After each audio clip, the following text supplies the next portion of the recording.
amici di Officina Caruso, buongiorno, buona domenica. Oggi dopo una settimana strapiena di lavoro voglio un attimo rilassarmi con voi, scambiare qualche opinione perché tanti mi sollecitano e me lo domando anch'io su come proteggersi, come proteggere i propri risparmi e dove investire, perché in questo momento ci sono poche certezze prodotte dalla degenerazione della guerra.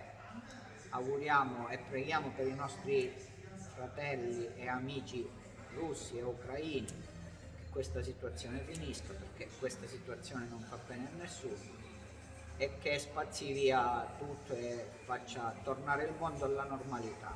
Chiaramente non facciamoci prendere dalla paura, ma cerchiamo di fare dei ragionamenti logici e seri. Molti mi chiedono se investire nel campo delle auto è un buon investimento, è un investimento sicuro.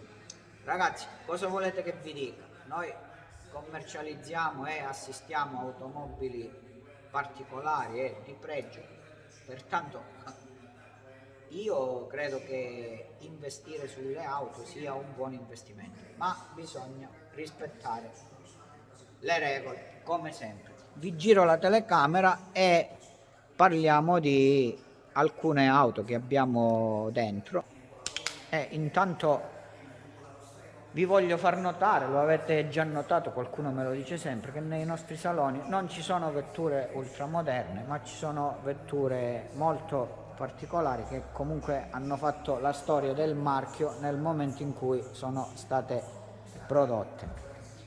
Voglio partire da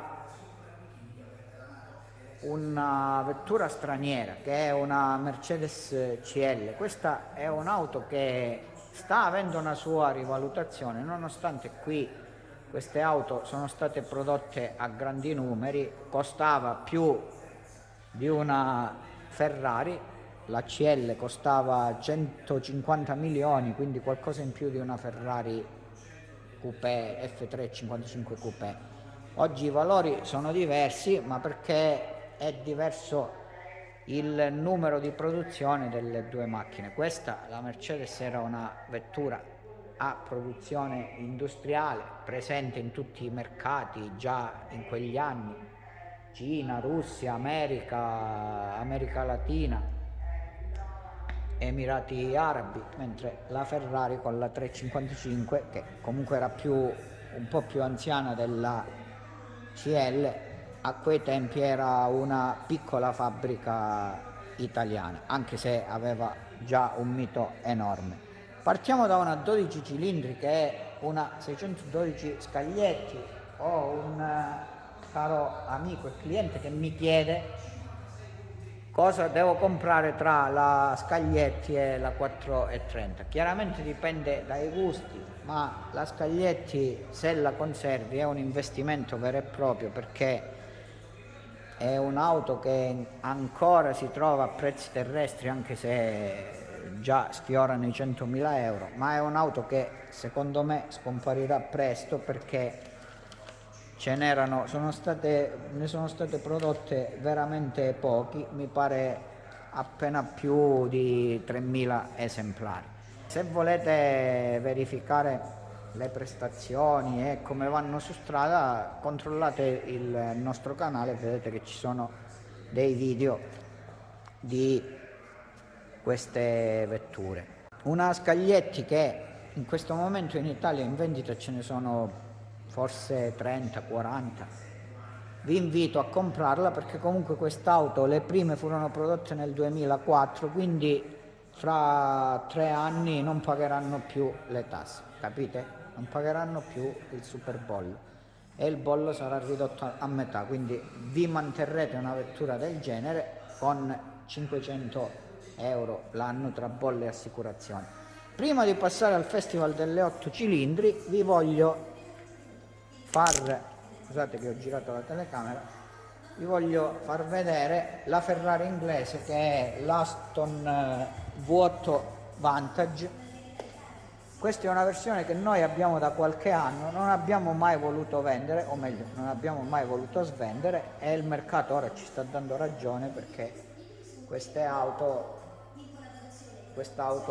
si è rivalutata, vale intorno ai 60.000 euro, qualche anno fa con 35.000 euro trovavi belli esemplari, quindi si è quasi raddoppiata.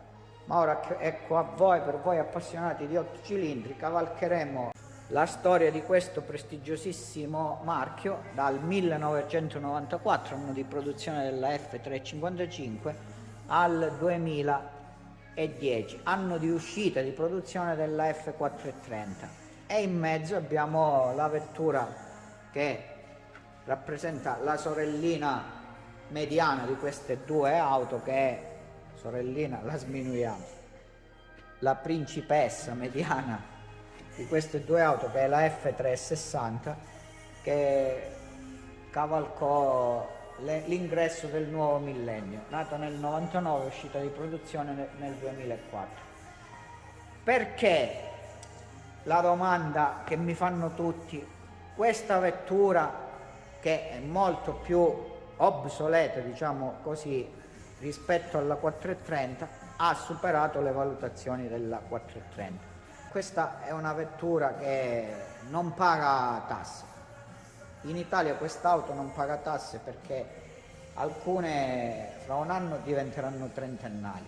Questa è una F355 GTS pari al nuovo in pratica, e vi dico che è già venduta, appartiene già a un nostro affezionatissimo cliente, ma è un'auto che vale intorno ai 110.000 euro, forse qualcosa in più, perché non paga tasse e perché in quegli anni la Ferrari era ancora una fabbrica, una piccola fabbrichetto, nonostante vinceva già i campionati del mondo, si accingeva a rivincerli, erano gli anni in cui arrivò Schumacher in Ferrari, ma se la guardate questa vettura sprizza tutta l'artigianalità del marchio. Qui l'auto era veramente, per la maggior parte dei suoi componenti, assemblata ancora a mano. È spartana, molti la criticano per questa, ma questo secondo me è la sua bellezza. Sceglietela manuale, non perché ce ne sono di meno, ce ne sono di più manuali, ma perché intanto il click della griglia è un piacere quasi orgasmico per chi è appassionato di guida, e poi il cambio manuale va molto meglio su quest'auto. Questa era una vettura che costava da 90.000, dobbiamo tradurla in euro perché era ancora in milioni, stava da 150 milioni in su fino a 121.000 euro, diciamo, quando uscì di produzione. È un grandissimo investimento perché ce n'erano solo 11.000, ne hanno prodotti solo 11.000 esemplari e qualche centinaio in più. Con la 360 passammo a una produzione di quasi 17.000 esemplari. Quest'auto all'inizio fu criticata perché avevamo copiato l'Aston Martin, a dire degli scettici, però obiettivamente poi l'auto ebbe un successo pazzesco perché comunque aveva un motore poco più spinto, era praticamente lo stesso motore della 355, ma poco più spinto, ma quello che era stato migliorato fu la ciclistica su strada, la comodità di guida, il comfort. Infatti se la sbirciamo dentro vi rendete conto che questa è un'auto molto più comoda, molto più rifinita. Questa poi è dotata dei sedili Daytona e ha un costo che è una valutazione che si è avvicinata e sta superando anche quella delle 430. Ora il fenomeno è un fenomeno consecutivo, perché se sale il modello precedente sale poi a ruota il modello successivo, e quindi anche le 430 che passarono da una produzione di 16.000 a una produzione di 70.000 esemplari, capite?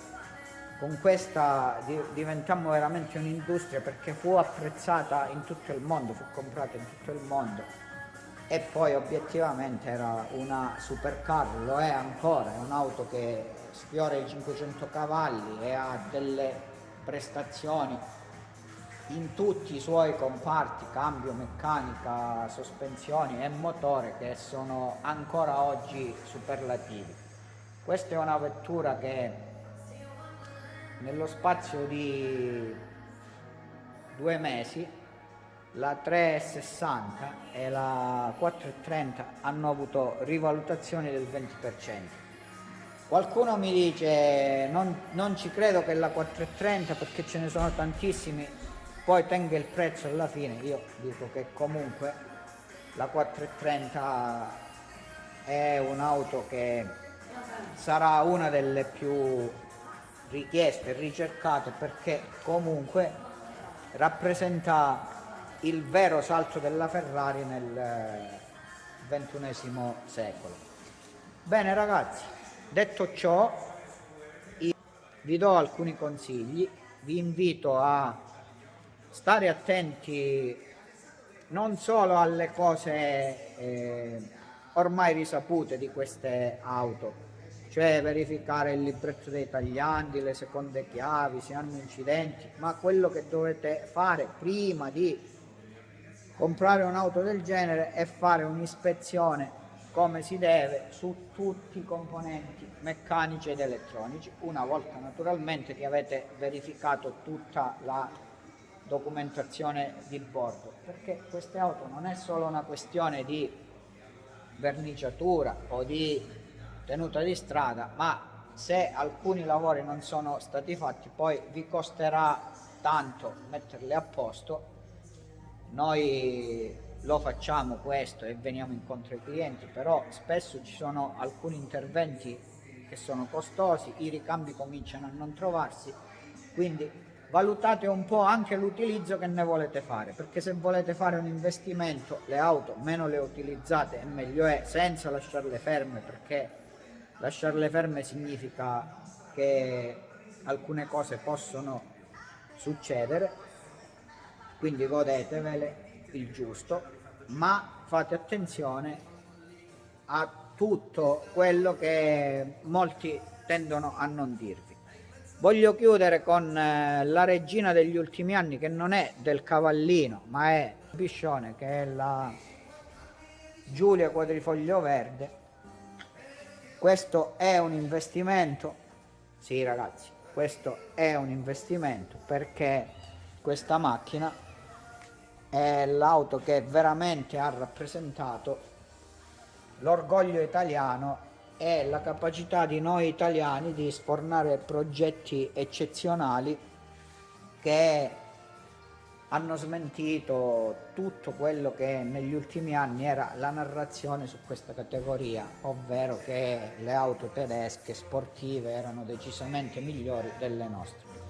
Questa è un'auto, non lo dico io, provatela e mettetevela in garage, anche se è costosa da mantenere, ma questa è un'auto che avrà una valutazione, una rivalutazione impressionante, ce l'ha già, perché se pensate che una 156 GTA che ha la metà dei cavalli di questi già vale 24-25 mila euro, questa pensate dove può arrivare questa.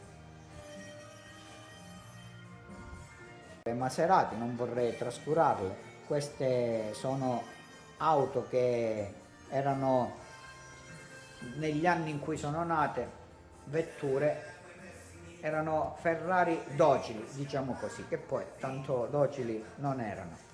Bene ragazzi, si è fatto quasi mezzogiorno, mamma mi aspetta con tutti i miei figli, è bene onorare la famiglia.